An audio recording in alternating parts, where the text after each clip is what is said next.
అందరికీ నమస్కారం. Telangana state teacher eligibility test ఉపాధ్యాయ అర్హత పరీక్షకు సంబంధించి పేపర్ 2 తెలుగు విభాగంలో మనం ఈరోజు ప్రక్రియల గురించి తెలుసుకుందాం. మనకు 6 నుండి 10వ తరగతి వరకు అనేకమైనటువంటి ప్రక్రియలు ఉన్నాయి. అంటే ఎట్లా ఉన్నాయి ఈ ప్రక్రియలు అని అన్నప్పుడు ఒక్కో ప్రక్రియకు సంబంధించి ఒక్కో పాఠ్యాంశాన్ని మనకు పెట్టడం జరిగింది. అంటే అప్పుడు 6వ తరగతిలో 12 పాఠాలు, 7వ తరగతిలో 12 పాఠాలు ఇట్లా ఉన్నాయి కదా. 10వ తరగతి వరకు ఆ పాఠాలన్నీ కూడా ఒక్కో ప్రక్రియ, ఒక్కో పాఠము ఒక్కో ప్రక్రియకు చెందిందనమాట. ఇప్పుడు శతక మధురిమ అనుకోండి, అవి పద్యాలు, ఆధునిక పద్యాలకు సంబంధించినటువంటివి, ప్రాచీన పద్యాలకు సంబంధించినటువంటి అంటే పద్య ప్రక్రియ అది. అట్లనే ఇప్పుడు ఉదాహరణకి నగర గీతం కావచ్చు, కోరస్ కావచ్చు, ఇట్లాంటి పాఠాలు ఉన్నాయి కదా, అవి వచన కవిత. అంటే ఇట్లా మనకి ఇప్పుడు 10వ తరగతిలో దానశీలం పాఠం ఉంది, అది భాగవత పురాణం నుంచి తీసుకోబడింది, పోతన రాసినటువంటి మహాభాగవతం. అంటే ఇది ఏంటి, పురాణం, భాగవతం అనేది పురాణ ప్రక్రియకు సంబంధించినటువంటి పాఠం. ఇట్లా మనకున్నటువంటి పాఠాలు వివిధ ప్రక్రియలకు చెందినటువంటివి పెట్టడం జరిగింది సిలబస్లో. అందుకే మనము తెలుగు సాహిత్యంలో భాగమైనటువంటి ప్రక్రియల్ని కూడా అధ్యయనం చేయవలసిన అవసరం ఉంది. అయితే తెలుగు సాహిత్య విద్యార్థులు చదివే అంత డెప్త్గా ప్రక్రియలను అధ్యయనం చేయడం కొంచెం కష్టమేమో, కానీ మనకు పాఠ్యపుస్తకాలలో ఉన్నటువంటి ప్రక్రియలకు సంబంధించి వివరణలు ఏవైతే ఉన్నాయో, అంటే మీరు పాఠాన్ని చూస్తే చదవండి, ఆలోచించి చెప్పండి, పాఠం ఉద్దేశం, నేపథ్యం, పాఠ్యభాగ వివరాలు, ఆ తర్వాత కవి పరిచయం, ఇట్లా ఉంటుంది ఆర్డర్. అందులో పాఠ్యభాగ వివరాలు ఏవైతే ఉన్నాయో అక్కడ ప్రక్రియ గురించి ఉంటుంది. అవి మీరు ఎట్టి పరిస్థితిలో వదిలిపెట్టొద్దు. ప్రక్రియ గురించి ఖచ్చితంగా మీరు చదవాలి. అంటే ఆ పాఠం ఏ ప్రక్రియకు చెందిందో అక్కడ వివరణ ఇస్తారు కదా. ఆ వచన కవిత అయితే వచన కవిత, పురాణం అయితే పురాణం, ఏదైతే అది పర్ఫెక్ట్గా, మీరు కథ అయితే కథ, అది పర్ఫెక్ట్గా కనుక ఆ లైన్స్ మాత్రం అసలు వదిలిపెట్టొద్దు. బిట్ రావటానికి ఎక్కువ అవకాశం ఉంటుందన్నమాట. దానికి తోడుగా, అంటే అదేనా అంతవరకు సరిపోతుందా అంటే దానికి తోడుగా ఇంకొంత అధ్యయనం చేసినప్పుడు అసలు బిట్టు మనం నష్టపోకుండా ఉండొచ్చు. ఆ మార్గంలో మనము పయనిద్దాం. సాధ్యమైనంత వరకు ప్రక్రియ గురించి ఎక్కువ సమాచారాన్ని అధ్యయనం చేసేటువంటి పరిస్థితిని చూద్దాం. ఇంకా మీకు ఇక్కడ అంటే మీకు ఆ ప్రక్రియ గురించి ఇంకొంత తెలుసుకోవాలి, ఇంకొంత అధ్యయనం చేస్తే బాగుండేమో అనుకున్నప్పుడు ఇంకా కూడా మీరు వివిధ పుస్తకాలను చదవండి. అందులో ప్రక్రియల గురించి అవగాహన చేసుకునే ప్రయత్నం చేయండి. ముఖ్యంగా మనం ఈరోజు ఒక స్థూలమైనటువంటి అవగాహనను మాత్రం పెంచుకునే ప్రయత్నం చేద్దాం.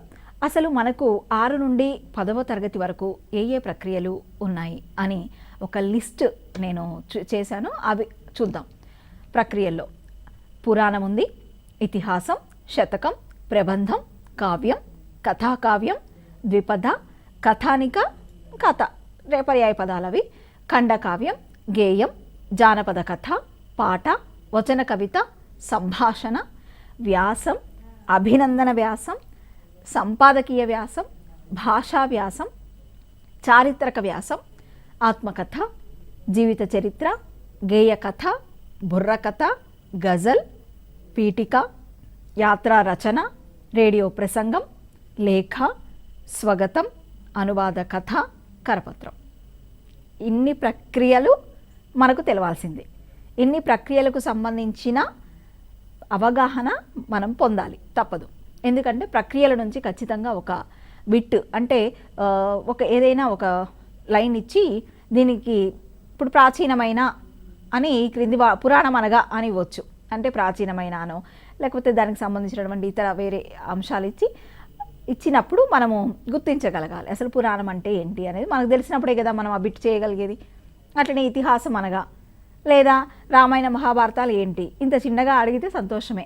ఇంకా కాస్త డెప్త్కు వెళ్ళి కనుక అడిగినప్పుడు కూడా మనము చేయగలగాలి. అందుకోసం సరే ఒక్కొక్క ప్రక్రియను మనం చెప్పుకుందాం.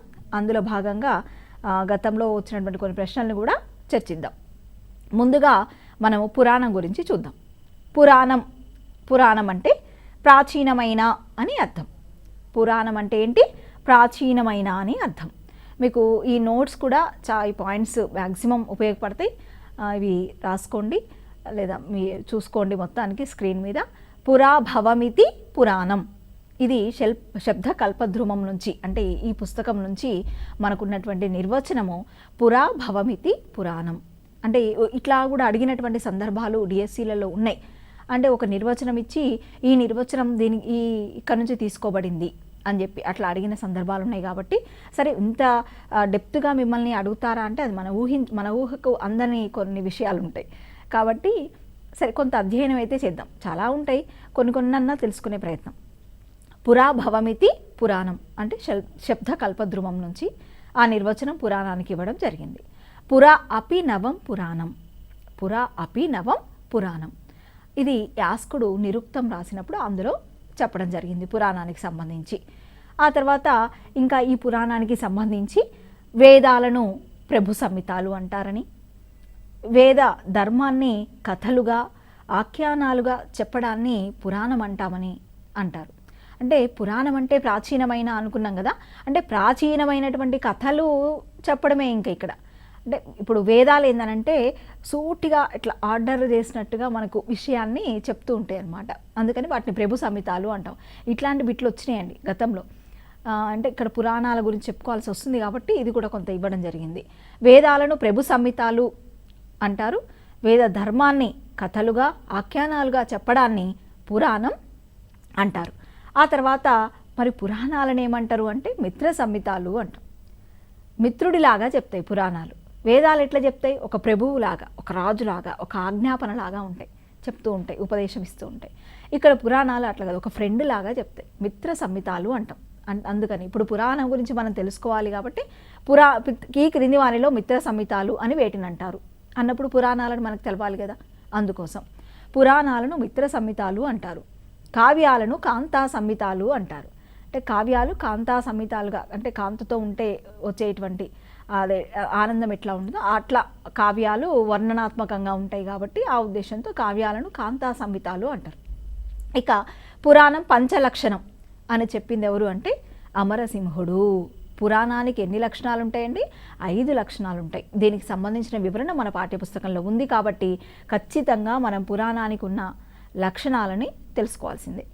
పురాణం పంచలక్షణం అంటే పురాణము 5 లక్షణాలను కలిగి ఉంటుంది. ఇది ఎవరు చెప్పారు మరి 5 లక్షణాలు అని చెప్పేసి అంటే అమరసింహుడు. ఈ లక్షణాలు ఏమిటి అని చూసినప్పుడు సర్గ, ప్రతిసర్గ, వంశం, వంశానుచరితం, మన్వంతరం. పురాణానికి 5 లక్షణాలు ఉన్నాయి. అవి ఈ 5 అన్నమాట. ఇక్కడ ఏంటి ఒక్కొక్కటి చూద్దాం. సర్గ అంటే ఏంటి, ప్రతిసర్గ అంటే ఏంటి, ఇవన్నీ సృష్టి ఆరంభం గురించి. అంటే ఇదంతా సృష్టి కదా, సకల చరాచర సృష్టి అంటాం కదా, అట్లాగా సృష్టి ఆరంభం గురించి చెప్పేది సర్గ. సృష్టి అంతమైన తర్వాత సృష్టి ఎట్లా జరుగుతుంది మళ్ళీ అని చెప్పేది ప్రతిసర్గ. అంటే మనం చాలా వరకు సినిమాల్లో అక్కడ ఇక్కడ చూస్తూ ఉన్నాం, ఇంకా అయిపోతుంది సృష్టి, అయిపోతూ ఉంది, ఇంకా ఏదో ప్రళయం వస్తుంది అని చెప్పి. అంటే ఆ తర్వాత జరిగేది చెప్పేది ప్రతిసర్గ అనమాట. అంటే సృష్టి అంతమైన తర్వాత సృష్టి మళ్ళీ ఎట్లా జరుగుతుంది అని చెప్పేది ప్రతిసర్గ. ఆ తర్వాత దేవతలు, ఋషి, రాక్షసులు వీళ్ళు ఉంటారు కదా, వాళ్ళ యొక్క వంశాల గురించి చెప్పేది వంశం. అడుగుతాడు దేవతలు, ఋషి, రాక్షస తదితర వంశాల గురించి చెప్పేది క్రింది వాణిలో అంటాడు. అప్పుడు సర్గ ప్రతిసర్గ దగ్గర పెద్దగా డౌట్ రాదేమో కానీ వంశానుచరితం అనే ఆప్షన్లలో కనిపించినప్పుడు మాత్రం అది వంశమా వంశానుచరితమా అని డౌట్ వస్తుంది. కాబట్టి దేవతలు, ఋషి, రాక్షస తదితర వంశాల గురించి చెప్పేది వంశము. సూర్య చంద్ర వంశాలకు చెందిన రాజుల వృత్తాంతాన్ని తెలిపేది వంశానుచరితం. అది గుర్తుపెట్టుకోండి. ఇక మన్వంతరం అంటే 14 మంది మనువుల పుట్టుక, పరిపాలన విశేషాలను తెలిపేది మన్వంతరం. అంటే మనకి కొంతకాలము కొంతకాలానికి ఒక మనువు, మళ్ళీ కొంతకాలానికి ఒక మనువు అని ఇట్లా ఉంటారనమాట. ఇప్పుడు మనువులు 14 మంది, ఏది స్వయంభువ, స్వారోచిష ఇట్లా అని కొంతమంది ఉంటారు మనువులు, వాళ్ళ పేర్లు. అట్లా ఇప్పుడు మన్వంతరము అంటే మనకు మనువుల పుట్టుక, పరిపాలన విశేషాలు తెలిపేది అనే విషయం మీకు తెలిస్తే సరిపోతుంది. ఇంకా డెప్త్గా అంటే సపరేట్గా తెలుగు రాసే వాళ్ళకి పురాణాలు అధ్యయనం చేసేటప్పుడు ఇంకా బాగా వివరణ అవసరమవుతుంది. తర్వాత పురాణాలు మొత్తం 18. ఇవి ఖచ్చితంగా మీరు సంఖ్య కూడా గుర్తుపెట్టుకోండి. మనం ఎప్పుడు చెప్పుకుంటూ ఉంటాం శ్లోకము 18 పురాణాలను గుర్తుపెట్టుకోవటానికి ఈ 18 శ్లోకం కూడా ఇక మద్వయం బద్వయం భ్రాత్రయం చైవ వా చతుష్టయం అనాపలింగ కూస్కాని పురాణాన్ని పృథక్ పృథక్ అని చెప్పి చెప్పుకుంటూ ఉంటాం. అంటే ఇక్కడ మొత్తం 18 పురాణాలు మనకి తెలుస్తూ ఉంటాయి ఆ శ్లోకంలో కదా. అయితే మద్వయము అన్నప్పుడు మత్స్య పురాణం, మార్కండేయ పురాణము, తర్వాత భద్వయము అన్నప్పుడు భవిష్య పురాణము, తర్వాత అంటే మనము ఇవి ఖచ్చితంగా ఇదే పురాణము అడుగుతారా అంటే సరే పురాణాల లిస్ట్ అంతా మన దగ్గర కొంత ఉంటే బెస్ట్ అని, అంతకుమించి వేరే పెద్దగా మిమ్మల్ని ఇబ్బంది పెట్టడం కానీ అట్లా అని కాదు. ఇక్కడ మొత్తానికి 18 పురాణాలు మీకు తెలిస్తే చాలు అని అంతే. అట్లా సరే మరి ఈ పురాణాలు మరి 18 పురాణాలను రచించినది ఎవరు అని అన్నప్పుడు వేద వ్యాసుడు. 18 పురాణాలను రచించింది వేదవ్యాసుడు. 18 పురాణాలు మనం ఆ శ్లోకం ద్వారా గుర్తుపెట్టుకోవచ్చు. నేను ఆ 18 పురాణాలను కూడా మీకు గత క్లాస్లో ఒకసారి చెప్పాను. తర్వాత భ్రత్రయం అంటే బ్రహ్మాండ, బ్రహ్మవైవర్త పురాణం అని. తర్వాత వాచతుష్టం అంటే వాయు, వరాహ, వామన ఇవన్నీ చెప్పాను నేను. తర్వాత చూడండి, సరే ఈ పురాణాలను పక్కకు పెడితే ఇక ప్రధానంగా మీకు గుర్తుంచుకోవాల్సిన అంశాలు. తెలుగులో తొలి పురాణం బసవ పురాణం, దీన్ని రాసింది పాల్కురికి సోమన.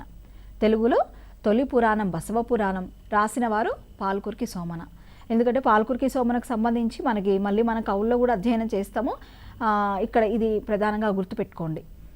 సంస్కృతంలో నుంచి అనువదించబడిన తొలి తెలుగు పురాణం, సంస్కృతం నుంచి అనువదించబడిన తొలి తెలుగు పురాణం మార్కండేయ పురాణం. దీనికి కర్త మారణ, అదొకటి. ఇవన్నీ కూడా అంటే ఇవి థియరీ పార్టే కాబట్టి తప్పకుండా చదవాల్సిందే. ఇంకా తెలుగులో తొలి తెలుగు మహాపురాణం అన్నప్పుడు భాగవతం. తెలుగులో తొలి తెలుగు మహాపురాణం భాగవతం. మళ్ళీ భాగవతాన్ని రాసింది అంటే ఇప్పుడు భాగవతం అనేది ఒక పురాణంగా చూసినప్పుడు 18 పురాణాలను రాసింది వేదవ్యాసుడు. కానీ మళ్ళీ ఒక్కో పురాణము తెలుగులోకి అనువదించబడింది.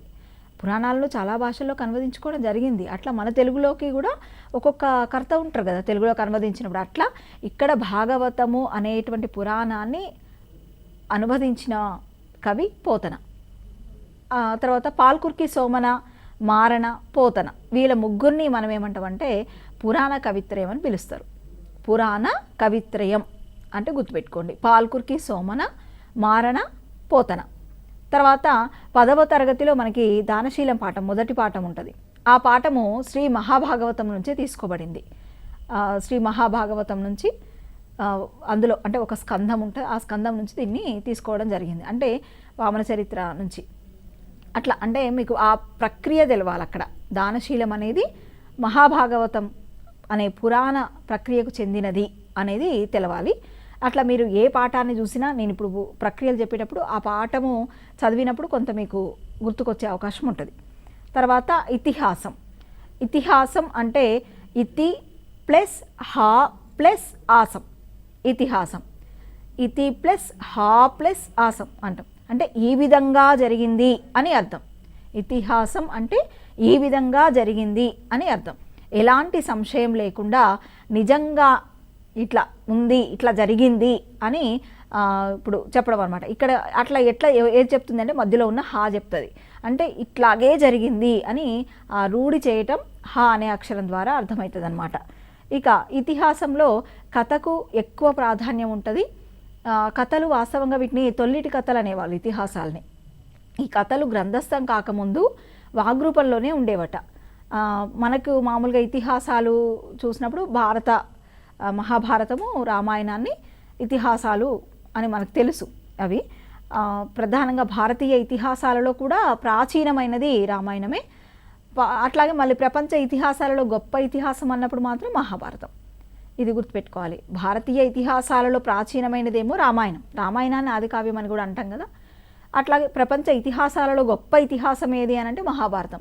అందుకే మహాభారతాన్ని అంటాం కదా, తింటే గారెలు తినాలి, వింటే మహాభారతం వినాలి అంటే అంత గొప్ప ది మహాభారతం. ఇక మహాభారతానికి ఇంకో పేర్లు కూడా ఉన్నాయండి. ఇట్లా కూడా అడిగినటువంటి గ్రూప్స్లో కూడా అడిగినటువంటి సందర్భాలు ఉన్నాయి. జయ సంహిత, పంచమ వేదం, మహాభారతానికి గల ఇంకో పేరు క్రింది వానిలో అని అడగొచ్చు అట్లా. కాబట్టి మనకి ఇతిహాసానికి సంబంధించినటువంటి పాఠాలు ఉన్నాయి కాబట్టి మనం ఇది గుర్తుపెట్టుకోవాలి. జయ సంహిత, పంచమ వేదం అని మారుపేర్లు మహాభారతానికి ఉన్నాయి. ఇక రామాయణానికి సంబంధించి కొన్ని విషయాలు చూస్తే, రామాయణంలో మనకి కాండలు, మీరు ఉపవాచకం కూడా ఒకసారి చదవాలి, 10వ తరగతిలో మనకి ఉపవాచకంగా రామాయణం ఉంటుంది. రామాయణంలోని కాండల సంఖ్య 7. మరి అక్కడ 6 కాండలే ఉన్నాయి కదా అని మళ్ళీ కన్ఫ్యూజ్ కావద్దు.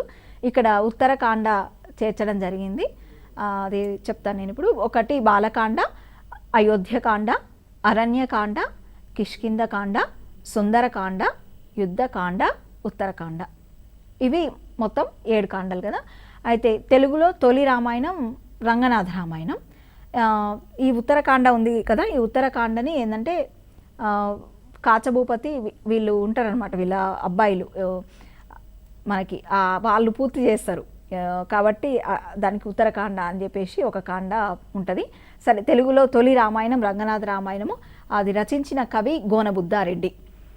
అది ప్రధానంగా గుర్తుపెట్టుకోండి. రంగనాథ రామాయణంలో ఉత్తరకాండ రచించింది ఎవరంటే ఇదే అనమాట, కాచభూపతి, ఇక విఠలనాథుడు. వీళ్ళు రచించడం ఉత్తరకాండ అంటే ఆ భాగంలో ఇంకో భాగం, అది వీళ్ళు రాస్తారు, గోనబుద్ధారెడ్డి యొక్క కొడుకులు. సంస్కృతంలో మహాభారతాన్ని రచించిన కవి వ్యాసుడు. మహాభారతంలోనేమో 18 పర్వాలు ఉంటాయి. ఇది మన ఆది, సభ, అరణ్య పర్వాలు మొదలుకొని చివరిదైనటువంటి పర్వం వరకు. ఇప్పుడు మహాభారతాన్ని తెలుగులోకి అనువదించిన కవులు ఎవరు అంటే నన్నయ్య, తిక్కన, ఎర్రన. మహాభారతాన్ని తెలుగులోకి అనువదించిన వారు 3: నన్నయ్య, తిక్కన, ఎర్రన. నేను చెప్తా మొత్తం పర్వాలు ఒకసారి అవి చెప్తా చూడండి. ఇక్కడ సరే కవిత్రయం గుర్తుపెట్టుకోండి. మొదట నన్నయ్య ఆది, సభా పర్వాలు పూర్తిగా రాసిండు. అరణ్య పర్వం కొంత భాగం అంటే 4వ ఆశ్వాసం 142వ పద్యం వరకు రాస్తాడు. అయితే ఇక్కడ ఈ అరణ్య పర్వమే చివరి పర్వం అన్నమాట. ఈ చివరి పర్వము రాస్తూ ఉన్నప్పుడే నన్నయ్య పరమపదించడం జరుగుతుంది. అట్లా మొత్తానికి నన్నయ్య ఆది, సభా పర్వాలు పూర్తిగా రాస్తాడు. అరణ్య పర్వంలో 4వ ఆశ్వాసం 142వ పద్యం వరకు రాయడం జరిగింది. ఇక ఈ మిగతా భాగం ఎవరు రాసిరో మళ్ళీ చూద్దాం. ఎర్రన్న రాస్తాడు. తిక్కన గురించి చూశాక చూద్దాం. తిక్కన విరాట పర్వం నుంచి అంటే ఆది, సభ, అరణ్య పర్వంలో సగం అంటే 142వ పద్యం వరకు నన్నయ్య రాస్తాడు. ఆ తర్వాత ఇంకా ఆ పర్వాన్ని వదిలిపెట్టేసి ఆ తర్వాత ఉన్నటువంటి పర్వం నుంచి ఆ తర్వాత ఉన్న పర్వం విరాట పర్వం. విరాట పర్వం నుంచి తిక్కన స్వర్గారోహణ పర్వం వరకు సుమారుగా 15 పర్వాలు రాయడం జరిగింది. తిక్కన రాసిన పర్వాలు 15 పర్వాలు. ఇక అరణ్య పర్వం మాత్రం మొదలు పెట్టాడు, అది తిక్కన రాయలేదు. ఎర్రన అరణ్య పర్వం చతుర్థాశ్వాసం 143వ పద్యం నుంచి ఎర్రన పూర్తి చేస్తాడు. ఈ ముగ్గురిని అంటే అరణ్య పర్వము 142వ పద్యం వరకు రాసిందేమో నన్నయ్య, ఆ తర్వాత నుంచి చివరి వరకు అంటే ఆ పర్వాన్ని పూర్తి చేసిందేమో ఎర్రన అనమాట. ఇట్లా మొత్తానికి నన్నయ్య, తిక్కన, ఎర్రన ముగ్గురు పూర్తి చేస్తారు మహాభారతాన్ని. అందుకే ఈ ముగ్గురిని కలిపి కవిత్రయం అని చెప్పి అంటాం. ఇక్కడ పర్వాలు ఎన్ని అంటే మొత్తం 18 పర్వాలు ఉంటాయి. ఇంతవరకు అంటే తెలుగు సాహిత్య విద్యార్థులకు మళ్ళీ డిఎస్సి పరంగా అన్నప్పుడు దీనికి ఇంకా కొంచెం మేము డెప్త్గా వెళ్తాం. దీని వరకు కొంత సరే ఇంకా అధ్యయనం చేయదలుచుకుంటే మీరు చేయండి. 143వ పద్యం వరకు అంటే మామూలుగా తెలుగుకు సంబంధించి ప్రత్యేకించి బిట్లు అడిగినప్పుడు మాత్రం ఇక్కడ 143వ పద్యం ఏంటి అంటే ఎర్రన మొదలుపెట్టినటువంటి 143వ పద్యం ఏది ఈ క్రింది వానిలో అని అడిగిన సందర్భాలు కూడా ఉన్నాయి. కాబట్టి అది స్ఫురధరుణాంశు రాగరుచి అని చెప్పేసి ఒక పద్యం ఉంటుంది, అక్కడ నుంచి ఎర్రన రాయడం జరిగిందనమాట. సరే, అట్లా మొత్తానికి అంత డెప్త్గా అడగకుండా ఉండాలని ఆశిద్దాం. సరే, మొత్తానికి మీకు కొంత రామాయణం, మహాభారతం గురించి అవగాహన అయితే ఉండాలి. ఇక నెక్స్ట్ ప్రబంధం దగ్గరికి వెళ్దాం. ప్రబంధం అనగా ప్రకృష్టమైనటువంటి బంధం కలది అని అర్థం. ప్రబంధం అంటే ప్రకృష్టమైన బంధం కలది. పురాణ ఇతిహాసాల నుండి ఒక కథను స్వీకరించి, పురాణ ఇతిహాసాల నుండి ఒక కథను స్వీకరించి దానిని వర్ణనలతో రచించే విశిష్ట కావ్య ప్రక్రియ ప్రబంధం. ప్రబంధం అనగానే వర్ణన గుర్తు రావాలి, వర్ణనాత్మకంగా ఉండే ప్రక్రియ ప్రబంధం. అట్లా వర్ణనాత్మకంగా రాసే కావ్య ప్రక్రియ అని గుర్తుపెట్టుకోండి. అట్లా కూడా బిట్లు వచ్చిన సందర్భాలు ఉన్నాయి. వర్ణనకు సంబంధించిన ప్రక్రియ లేదా ఇది వర్ణనాత్మక ప్రక్రియ అని చెప్పేసి అడిగినటువంటి సందర్భాలు. ప్రబంధం వర్ణన ప్రధానమైనది. ఇందులో ఎన్ని వర్ణనలు ఉంటాయంటే 18 రకాల వర్ణనలు ఉంటాయి. ప్రబంధ యుగ పోషకులు శ్రీకృష్ణదేవరాయలు అంటాం. ఈయన అష్టదిగ్గజ కవులను పోషించిండు. అష్టదిగ్గజ కవులు మీకు చాలా రకాల పుస్తకాలు మీరు చదివే ఉంటారు, కొన్ని సినిమాలు కూడా వచ్చినాయి ఇట్లాంటివి. కాబట్టి అష్టదిగ్గజ కవులను పోషించినటువంటి రాజు ఎవరు అంటే శ్రీకృష్ణదేవరాయలు. నన్నెచోడుడు తాను రచించినటువంటి కుమార సంభవము ఏదైతే గ్రంథం ఉందో దాంట్లో మొట్టమొదట ఆయన ప్రబంధం అనే పదాన్ని ఉపయోగించిండు. ప్రబంధం అనే పదాన్ని మొదట ఉపయోగించింది ఎవరు అంటే నన్నెచోడుడు. ఇది ఒకటి గుర్తుపెట్టుకోండి. ఇక తెలుగులో రాసిన తొలి ప్రబంధం మనుచరిత్ర. తెలుగు సాహిత్యంలో రాసిన తొలి ప్రబంధం మనుచరిత్ర. అది రచించిన వారు అల్లసాని పెద్దన. గతంలో మనకి మనుచరిత్రకు సంబంధించినటువంటి పాఠ్యాంశాలు కూడా ఉండేవి. సరే, ఇప్పుడు లేవు కాబట్టి మామూలుగా మనకు ప్రబంధం అని తెలిస్తే చాలు. మనుచరిత్ర, స్వాలోచిష మనుసంభవం అని కూడా అంటాం దాన్ని. సరే, మొత్తానికి అది ఒక ప్రబంధం. అల్లసాని పెద్దన ఒక అష్టదిగ్గజ కవుల్లో ఒక కవి, శ్రీకృష్ణదేవరాయల ఆస్థానంలోని వాడు. ఇక అట్లాగే నంది తిమ్మన, పారిజాతాపహరణము, శ్రీకృష్ణదేవరాయలు కూడా రాసినటువంటి ఆముక్త మాల్యద, రాజశేఖర చరిత్ర రాసిన మాదయ్య గారి మల్లన, తర్వాత కళాపూర్ణోదయం పింగళి సూరన రాస్తాడు, రామరాజభూషణుడు వసు చరిత్ర, తర్వాత తెనాలి రామకృష్ణుడు పాండురంగ మాహాత్మ్యము, తర్వాత చేమకూర వెంకట కవి విజయ విలాసం. ఇవన్నీ కూడా ప్రబంధాలే. అందుకోసం ప్రబంధాలకు ఉదాహరణలుగా ఈ గ్రంథాలు, ఆ గ్రంథకర్తల పేరు కూడా కొంతవరకు గుర్తుపెట్టుకోండి. ప్రధానంగా మీకు ప్రబంధానికి సంబంధించి వర్ణనాత్మకమైనటువంటి కావ్య ప్రక్రియ. ఆ ప్రబంధం అనేటువంటి పదం మొదట నన్నెచోరుడు వాడతాడు కుమార సంభవంలో.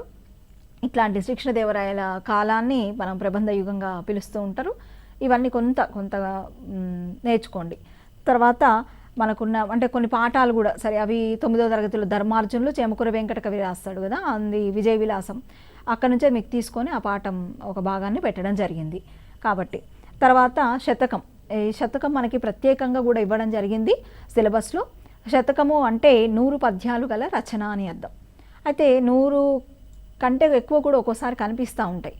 సరే, ప్రధానంగా అట్లా కనిపించిన 100 అయితే ఉన్నాయి అనుకోండి, అది శతకం. 100 పద్యాలు గల రచన అన్నప్పుడు శతకం అనేది గుర్తుపెట్టుకోండి. దీనికి లక్షణాలు కొన్ని ఉంటాయి. అందులో ప్రధానంగా మనం చూసినప్పుడు సంఖ్యా నియమము, మకుట నియమము, ఆత్మాశ్రయత్వము, ఇట్లాంటి కొన్ని, తర్వాత చందో నియమము, ఇట్లాంటి లక్షణాలు కనిపిస్తూ ఉంటాయి. అవి కూడా గుర్తుపెట్టుకోవాలి. ఎందుకంటే ఏదైనా ఒక లక్షణము కానిది ఇచ్చి ఈ క్రింది వానిలో శతక లక్షణం కానిది అని అడగొచ్చు, అట్లా అనమాట. లేదా జతపరచడంలో కొన్ని లక్షణాలు ఇచ్చి ఇవి ఏ ప్రక్రియకు సంబంధించి ఒక ప్రక్రియని ఇచ్చి అట్లా, అంటే ఒక సైడు శతకం ఇచ్చి 100 పద్యాలు గల రచన, ప్రబంధం ఇచ్చి వర్ణనాత్మకమైనది, ఇట్లా కొన్ని ఒక సైడు జతపరచడం లాగా కూడా అంటే ప్రక్రియలకు సంబంధించినటువంటి అడిగే అవకాశము ఎక్కువ ఉంటుంది. కాబట్టి ప్రతి ప్రక్రియ గురించి కొంత అవగాహన ఏర్పరచుకొని ఉన్నప్పుడే అవి కూడా చేయగలుగుతాం. సరే, ఇక్కడ సంఖ్యా నియమము అన్నప్పుడు 100 పద్యాలు ఖచ్చితంగా ఉండాలనేది మనకు తెలుసు. అయితే 100 అదొకటి చూసుకోండి. అది 100 పద్యాలను రచించాలి, అది నియమం. కాకపోతే ఒక్కోసారి 108, 116, 300, 500 ఇట్లా కూడా ఉండడం జరుగుతుంది. సరే, వీటికి కూడా కొన్ని పేర్లు త్రిశతి అని, తర్వాత అష్టోత్తర శతి అని, ఇట్లా రకరకాలుగా సహస్రం అని చెప్పేసి ఇవన్నీ ఉన్నాయి. సరే, మొత్తానికి ఇవి గుర్తుపెట్టుకోండి. ఇట్లా కూడా ఉండొచ్చు శతకంలో. సంఖ్యా నియమము అంటే 108, 116, 300 ఇట్లా ఉండొచ్చు అనమాట. ఇక మకుట నియమము. మకుటము అంటే కిరీటం అని అర్థం. మకుటం అంటే కిరీటం, అంటే శతకానికి ఖచ్చితంగా మకుటం ఉంటుంది. ఇప్పుడు ఉదాహరణకు మనం ఏ పద్యం చూసినా కానీ, ఇప్పుడు ఉప్పు కప్పురము కావచ్చు, మేడి పండు చూడ మేలిమయ్యుండు, పొట్ట విప్పి చూడ పురుగులుండు, పిరికి వాణి మదిన బింక మీలాగుర విశ్వదాభిరామ వినురవేమ అంటాం. అంటే ఆ పాదం కింద ఉన్నటువంటి 4వ లైన్లో 4వ లైన్ అనేది ఇక్కడ పాదం మకుటంగా కనిపిస్తుంది. ఇక్కడ మకుటము అంటే పద్యానికి, అంటే రాజుకు కిరీటం ఎంత ముఖ్యమో మకుటం అంత ముఖ్యం పద్యానికి, శతక పద్యానికి, అదనమాట. అట్లా ఇక్కడ శతక పద్యాల ఆవృత్తి అయ్యే భాగాన్ని మకుటం అంటారు. అది గుర్తుపెట్టుకోండి. అంటే ఇప్పుడు 100 పద్యాలు ఉన్నాయనుకోండి, సపోజ్ వేమన శతకం తీసుకుంటే, ఆ 100 పద్యాల్లో కూడా విశ్వదాభిరామ వినురవేమ అనేది మనకి కనిపిస్తూ ఉంటుంది. అట్లాగే సుమతి శతకం తీసుకున్నాం అనుకోండి, దాంట్లో కూడా మనకి ఒక పదం మకుటంగా కనిపిస్తుంది, సుమతి అని చెప్పి. భాస్కర శతకం తీసుకున్నప్పుడు భాస్కర కనిపిస్తుంది. ఇట్లా మకుటాలను కూడా చూసినప్పుడు మనకి మళ్ళీ దీంట్లో కూడా రకాలు అంటే కనిపిస్తాయి, అంటే వివిధ విధాలుగా కనిపిస్తుంది మకుటం. ఏకపద మకుటం. ఏకపద మకుటం అన్నప్పుడు సుమతి భాస్కర ఇట్లాంటి శతకాలు. ఏకపాద మకుటం అంటాం. ఏకపాద మకుటం అన్నప్పుడు వేమన, విశ్వదాభిరామ, వినురవేమ అంటాం కదా, అట్లా అర్ధపాద మకుటం ఉంటాయి.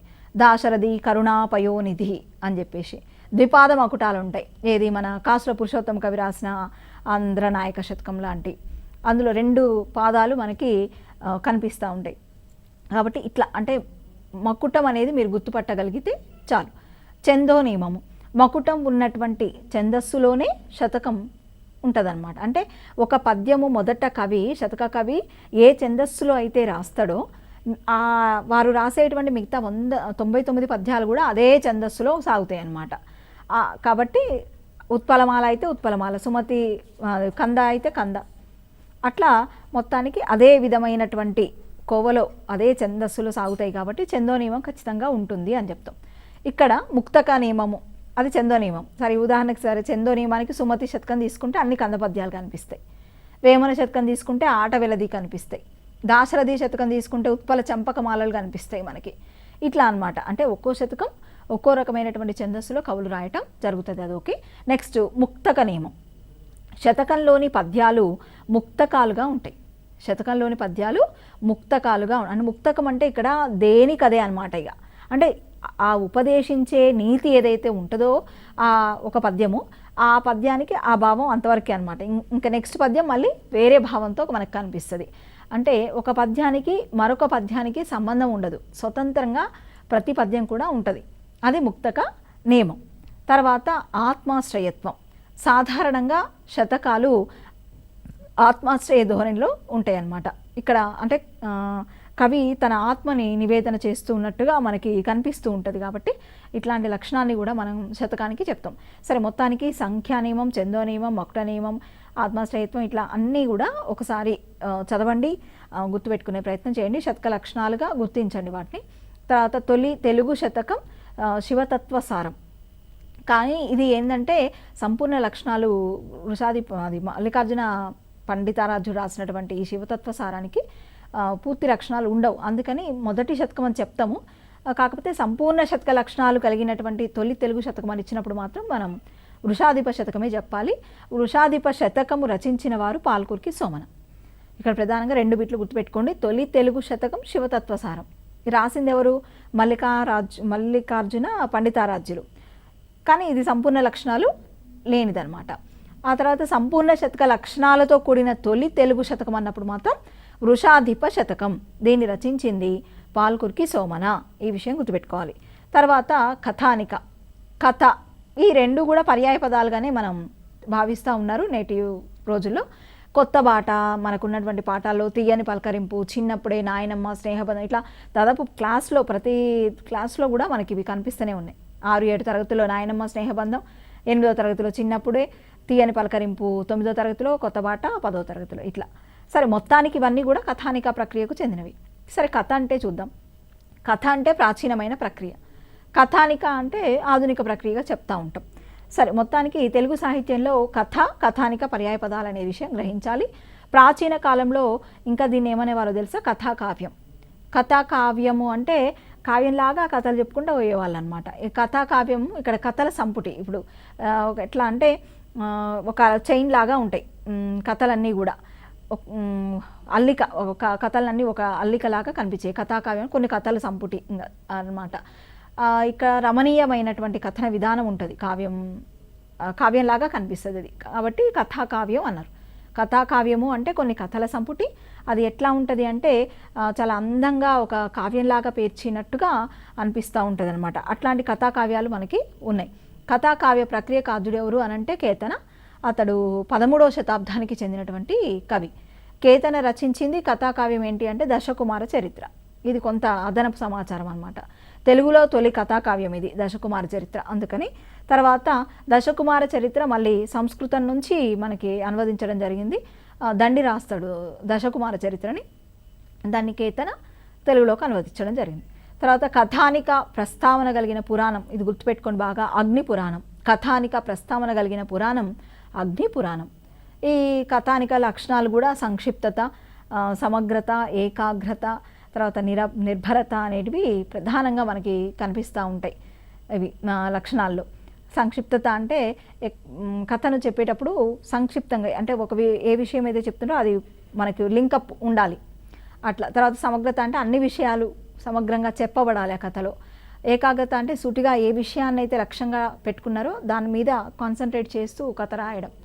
నిర్భరత ఇట్లా, అంటే ఇవన్నీ కూడా నిర్భరత అంటే ఇంకా అక్కడ ఉన్నటువంటి మనం మెయిన్ ఏదైతే థీమ్ ఉందో దానికి భంగం కలగకుండా రాసుకుంటూ వెళ్ళడం. ఇట్లా లక్షణాలు ఇవన్నీ కూడా, అంటే ఇది డెప్త్గా మీకు లక్షణాల గురించి ఏమో కానీ ముఖ్యంగా లక్షణాలు అనేవి ఏంటి అనేది మాత్రం మీకు పర్ఫెక్ట్గా తెలవాలి. సంక్షిప్తత, సమగ్రత, ఏకాగ్రత, నిర్భరత ఇవి కథానిక లక్షణాలు. తర్వాత కథానిక జీవితపు ముఖ్య సన్నివేశాలని క్లుప్తంగా తెలియజేస్తుంది అనమాట. సంఘటనల మధ్య సంబంధాన్ని కళాత్మకంగా చిత్రిస్తుంది. ఇక ఇందులో కథనము, సంభాషణము, శిల్పము ప్రధానంగా మనకి కనిపిస్తూ ఉంటాయి. ఇందులో ఇంకా మనము చూస్తే వ్యాసమని, తర్వాత మనకి చాలా రకాల ప్రక్రియలు ఉన్నాయి. జీవిత చరిత్ర, ఆత్మకథ, పీఠిక, గజల్సు ఇవన్నీ కూడా చాలా ఉన్నాయి లిస్టు. అవన్నీ కూడా మళ్ళీ ఇంకొక క్లాస్లో మనం వాటి గురించి చర్చిద్దాం. ఇంతటితో అంటే కథానికతో ముగిస్తూ మనం ఈరోజు పురాణం, ఇతిహాసం, తర్వాత శతకము, కథ, కథానిక ఈ ప్రక్రియలు అధ్యయనం చేసినాం. నెక్స్ట్ క్లాస్లో మరికొన్ని ప్రక్రియలతో కలుద్దాం. అందరికీ నమస్కారం.